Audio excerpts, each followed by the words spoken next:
All right, sorry, y'all.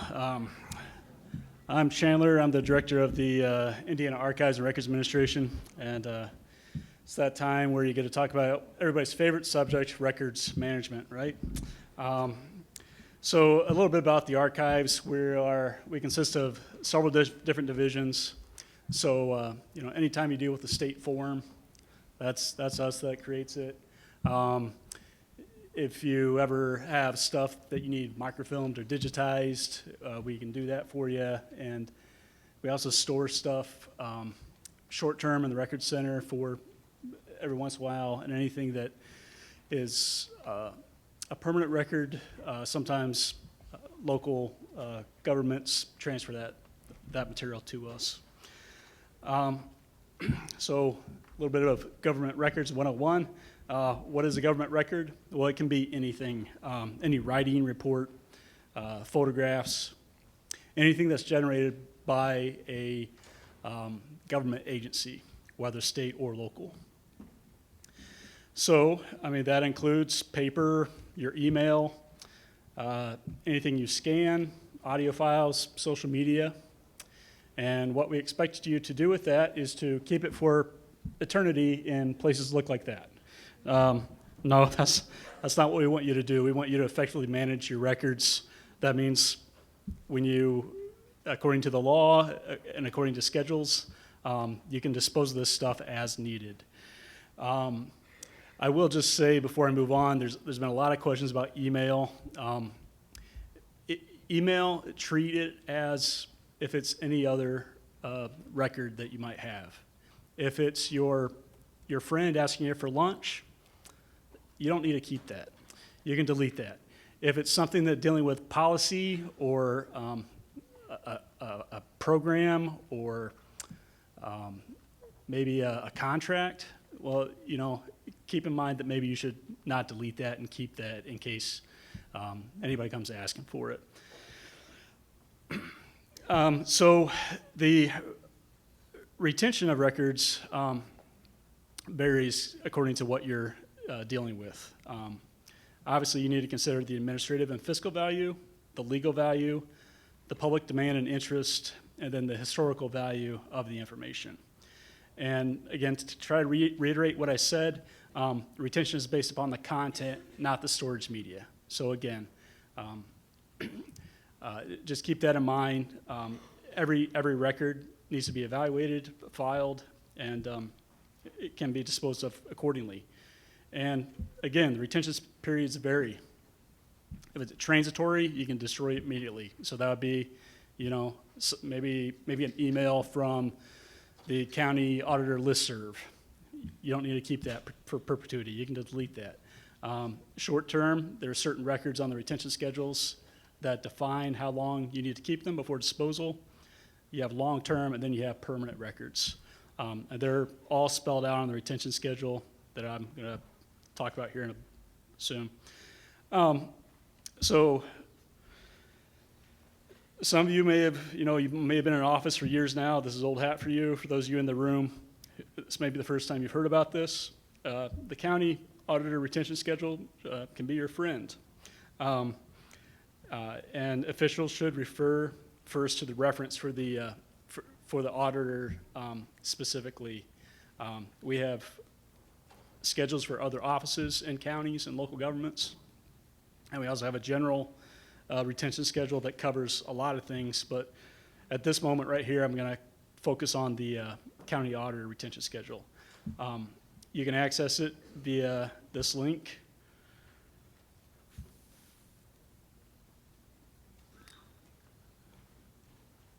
And it came up on my computer, it didn't come up on yours. Well, I can't get out PowerPoint, so I'll just take note of that URL and refer to it as needed.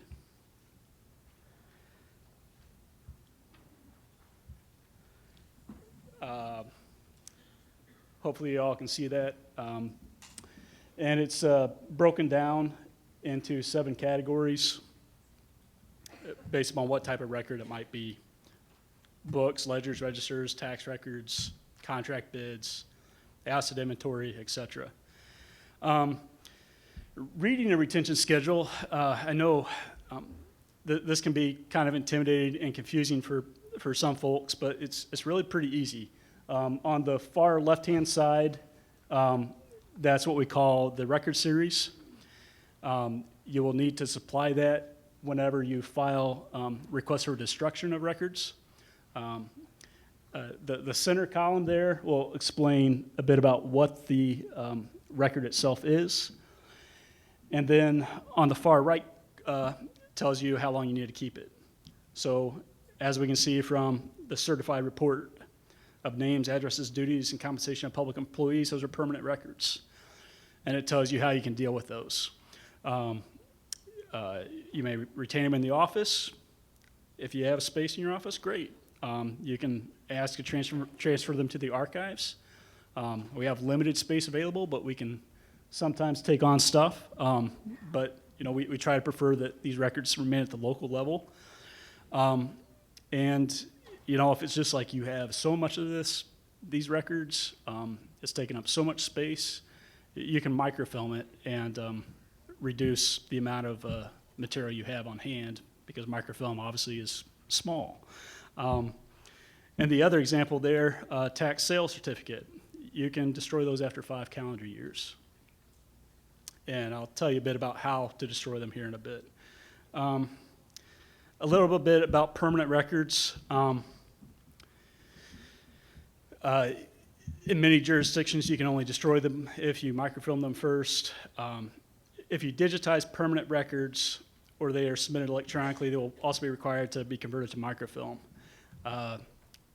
Digital records are generally can recognize as permanent format to preserve information, and preservation is the key thing.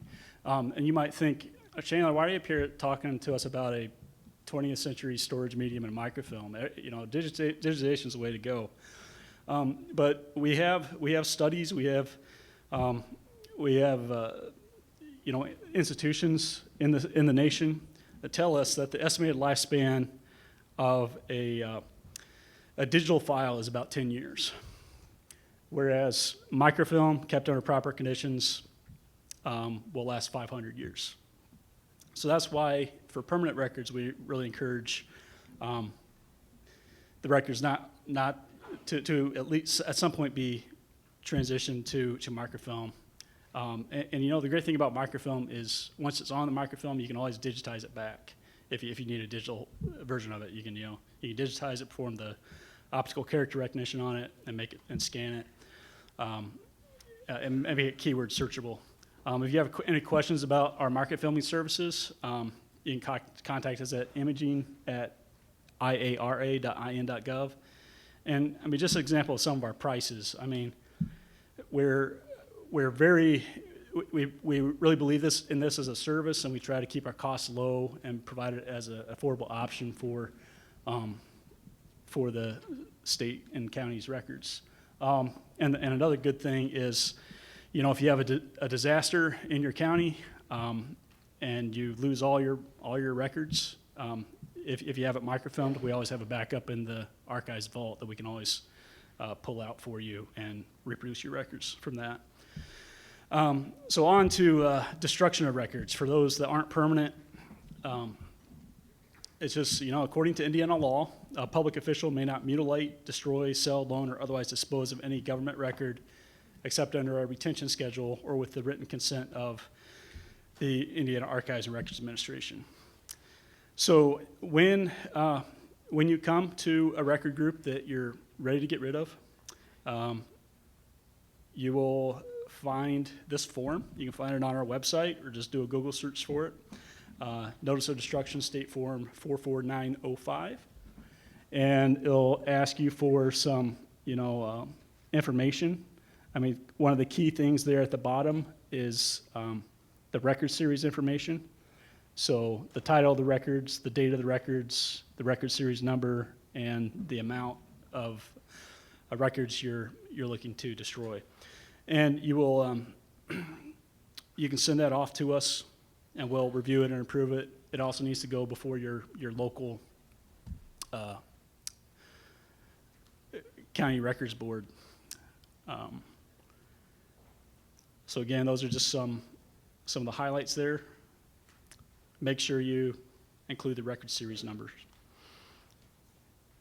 And again, that's a record series on the left-hand column of the retention schedule. We also have another form to permission to destroy or transfer certain public records, and this would apply if you wanted to, transfer something to the state archives for keeping. So there's some other frequently questions that my staff get asked from y'all about county records, one of which is, how long do I need to keep the State Board of Accounts audit reports? Well, according to the general retention schedule, that is a permanent record. And I'll get to the general retention schedule here in a bit. Another frequently asked question is, how long do I need to keep auditors 10.7 Indiana property tax benefits deductions? And if you're not familiar with that record group already, there's a description there at the top, but then according to the retention schedule, you're allowed to dispose of those after the 3 years after the following two conditions have been met: the sale of property, death, refinance, or other termination of the mortgage, and receipt of the State Board of Accounts audit report and satisfaction of unsettled charges. I mentioned this here a little bit. Do I need to attend my county local public records commission meetings? And the answer is yes. According to Indiana code, the county auditor, or you're free to send your deputy, somebody from your office, should be attending these meetings. Usually, most counties, these are held about once a year. Some of the larger counties, like Lake County, it might be more frequently. Help, I need additional help, and I don't know where to look. So, these are a couple good websites for your information. You're sitting in a room with excellent resources. Make friends with the county auditor or county over who's been in office for a while, and I'm sure they can help you out. And finally, don't forget that we have a couple staff who are devoted to these issues as well, who will gladly help you. And if you just send it to the email address cty@iara.in.gov, one of them will get back to you. Okay, so you're looking at your auditor schedule and you're like, I can't find what I need. It's the record I'm looking for is not listed. What do I do? Well, that's why there are actually two retention schedules you need to look at. The auditors, that'll have all your office-specific records, but then there's also a general retention schedule, and we create this as kind of a catch-all for multiple offices to go to figure out what to do with certain records. And that retention schedule is divided into 5 categories: administrative, accounting and finance, personnel, publications and reports, audio, video, and general media. And so the general schedule, as I said, is applicable to all offices in addition to their office-specific retention schedule.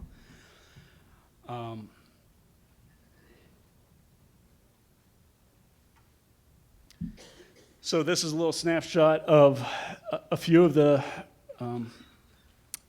record groups on the general retention schedule. You'll notice that minutes of any government committee, those minutes are considered permanent records and need to be kept as such.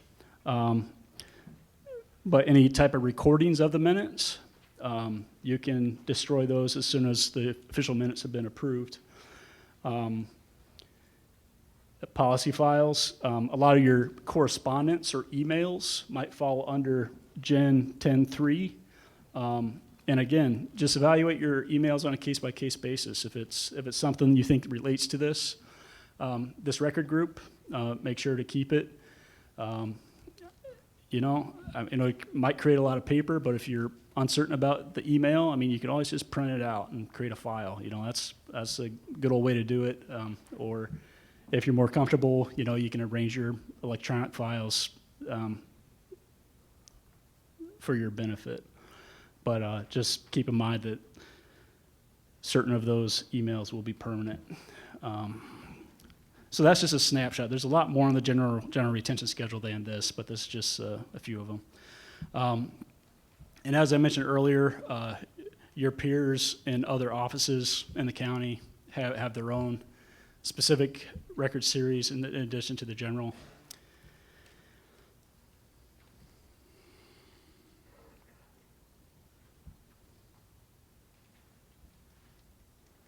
As do towns and school districts, public libraries, and obviously judicial records, court records are on their own schedule entirely. A